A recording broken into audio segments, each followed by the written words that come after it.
Welcome to my video reflection of the learning and work I have completed during the Masters of Educational Technology program at Boise State.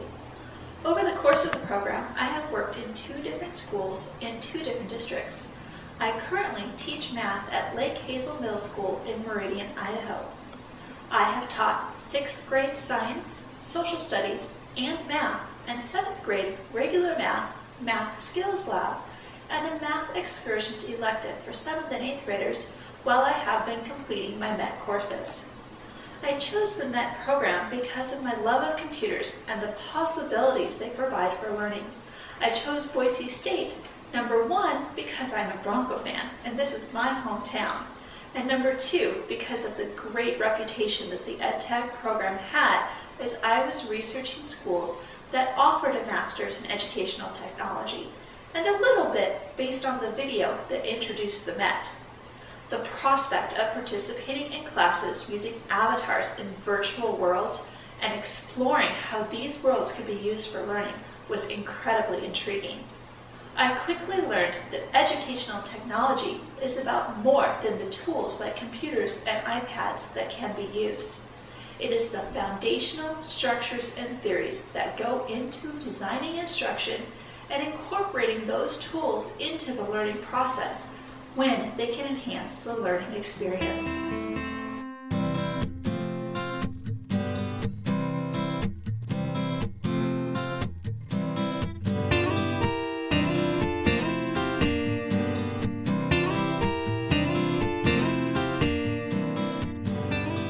Participating in the MET program opened my eyes to what I was capable of when I began to think of my teaching not just from the point of view where I create engaging lessons, but where I consider the whole picture from an instructional design perspective. My first semester in the summer of 2011, Dr. Hunk taught the Internet for Educators 502 course I was in.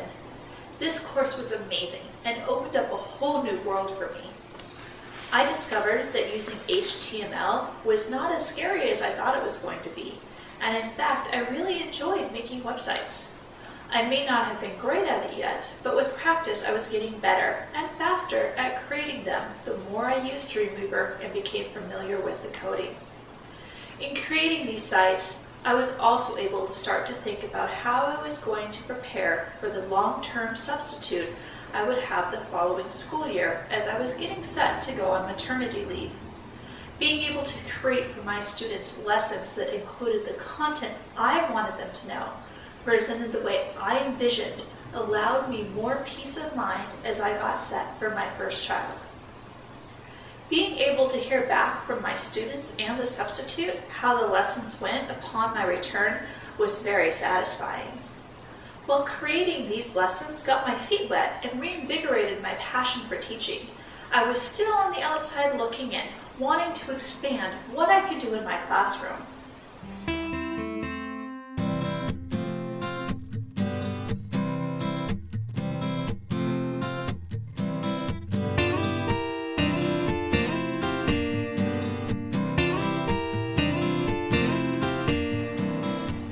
That fall, my eyes were opened further as I participated in the Instructional Design class with Dr. Ching and the Theoretical Foundations of Educational Technology class with Dr. Yang. These 2 classes really set up the base or foundation that all my other classes were built on. Taking them simultaneously at times got a little confusing as the discussion of and research into learning theories was a large component of each class. if it were not for the constant reference to my calendar telling me which artifact went with which class, I may have been hopelessly lost. In the end, taking them together really helped me to cement the theories into my head. I found through this process that I have a very social constructivist view of learning, which I thought was very interesting because the further along I got in school myself, the less I liked working in groups, unless it was something really hands-on, like a chemistry lab. Yet, as a teacher, I found that I believe students must construct their own meaning by fitting the experiences, interactions, and new information they are presented with into their current schema. The student can then use peers, the teacher, and other experts that are in their learning community to help make adjustments to their schema and construct new meaning.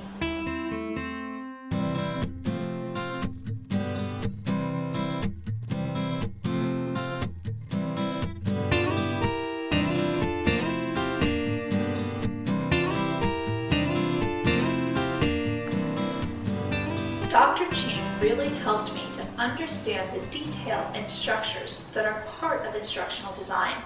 As I progressed through the process of designing my own instructional unit, I found that some of the things like addressing different learning styles I already did with my partner teacher. Other processes, such as mapping the components of the lesson to the ARC tables and aligning my questions to multiple levels of Bloom's taxonomy, I was not so adept in. Using Bloom's levels of understanding was an area I already knew I needed work, and this provided me with the opportunity to really address the issue for myself and bring that aspect of planning back to the forefront. In creating my instructional design project, I was also able to create another set of lessons for my long-term sub that would address the research project my students needed to complete while I was on leave. Using the ADDIE model, I learned to take each step in the design process as I created the Rainforest Research Project for my students. By following the systematic process of analysis, design, development, implementation, and evaluation, I created an instructional unit targeting my students' research skills while they learned about the impact one ecosystem could have on the world as a whole. I started by analyzing the learning environment, the learners themselves, what skills and previous understandings the students would need in order to complete the learning task. Designing the research task was the next phase, and I considered the end result and what questions I wanted my students to be able to answer through the creation of a matrix of objectives. This matrix mapped the learning objective, how it was classified by Bloom's taxonomy, the format the assessment item would take, a description of the test item, for example, essay, checklist, multiple choice, and a sample evaluation question or item for that objective.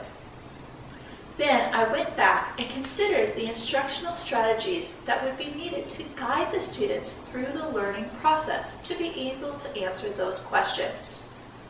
Next, I developed how the unit should be introduced and other instructional materials and motivations to be used to guide the students through the research process. Using the ARCS table to consider learner attention, relevance, confidence, and satisfaction. My school used the 2IN model for research, so many of the instructional materials were compiled and adapted from that program. I also developed instructional materials to guide the teacher through the lessons that were provided in the unit.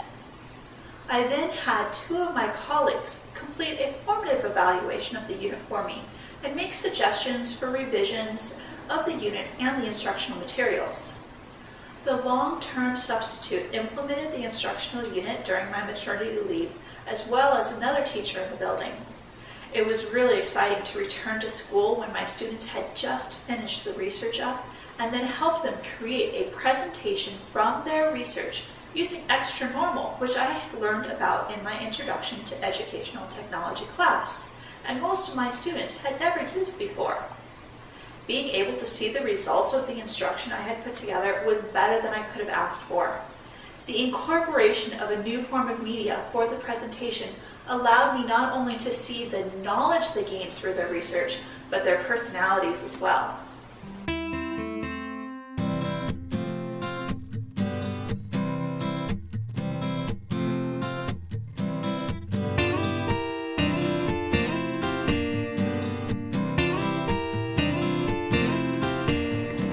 What I learned about instructional design and learning theory in those two courses helped me as I made my way through the rest of my courses, and with each course I learned new skills and more about design principles in general. Then I fell in love. I enrolled in educational games and simulations and was introduced to 3D Game Lab and Second Life. The platform for learning through 3D Game Lab, along with the synchronous class meetings to interact and discuss what we were learning and participate in simulations for learning, threw me into the biggest "why can't I have this for my classroom" moment of my experience. Almost immediately, I was trying to figure out how I could use what I was learning in this class to turn my own class into a game. Lucky for me, that was my culminating project for the class. Although I initially intended to use the 3D Game Lab platform to launch my Iditarod unit game, I did not get the time to set it up prior to wanting to start the game. I ended up using a paper-based method of tracking points on an Excel sheet and handing out slips of paper with quests for my students to work through. I was able to incorporate the online collaboration experience through the use of Edmodo as a platform for my students to journal, submit certain assignments, and respond to one another's ideas. This instructional strategy turned out to be very successful. I received higher average scores on the final exam than I had in the past years I taught the unit. There were definite things that I would change before doing the unit again, but both my students and I really enjoyed the experience. It would have been a lot of fun to try the unit again, but I changed schools the next year and have not taught social studies again. Since this experience, I have been thinking about the ways I might use a game-based instructional strategy with my middle school math classes, traditionally one of the most direct instruction drill and practice subjects out there.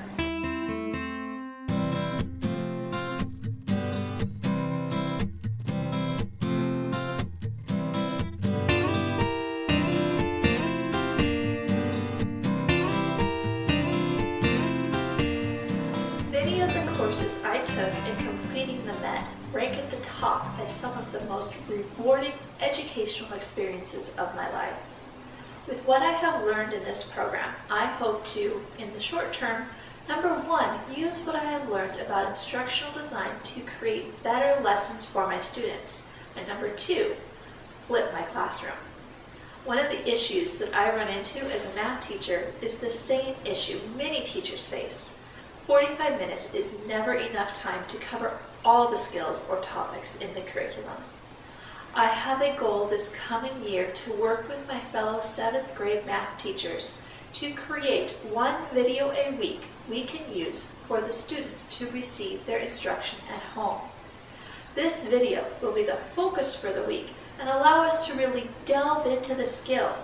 I would like to supplement the video we make with other resources such as LearnZillion and Khan Academy.